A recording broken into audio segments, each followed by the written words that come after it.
Pemerintah Kabupaten Tabanan terus mengintensifkan program untuk menekan penyebaran HIV/AIDS dengan fokus pada target 3.0 pada tahun 2030. Upaya ini melibatkan peningkatan layanan perawatan dan dukungan, khususnya melalui program pencegahan, dukungan, dan pengobatan atau PDP bagi individu yang hidup dengan HIV.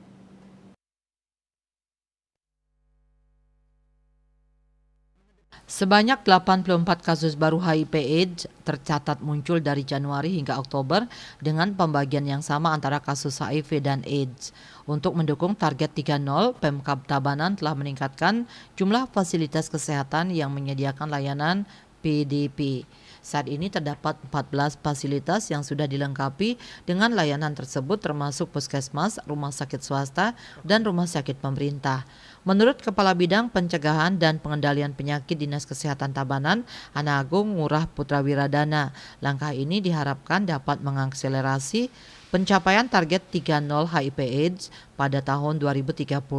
Dikatakannya perluasan layanan PDP ini menjadi langkah strategis untuk memberikan perlindungan lebih luas kepada individu yang hidup dengan HIV. Data dari Dinas Kesehatan Tabanan menunjukkan bahwa sebagian besar kasus baru berasal dari pemeriksaan ibu hamil di puskesmas dan pemeriksaan populasi kunci lainnya seperti pasien TB, infeksi penularan seksual, penggunaan napsa suntik, lelaki seks lelaki, wanita pekerja seks, dan warga binaan pemasyarakatan.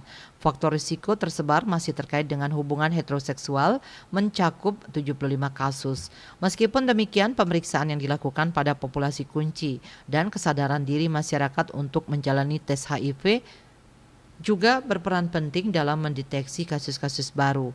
Salah satu langkah proaktif yang diambil Pemkab Tabanan adalah pembentukan layanan VCT Sri Kandi pada Juli 2022. Koordinator VCT Sri Kandi RSUD Singasana, Made Noprianta mengungkapkan bahwa layanan ini sudah berhasil mendeteksi 6 pasien positif HIV selama setahun berjalan. Meskipun beberapa pasien dirujuk untuk mendapatkan terapi ARV di fasilitas lain, langkah-langkah ini menjadi tonggak penting dalam mewujudkan tujuan 3.0 HIV/AIDS. Puspawati, Bali Pos melaporkan.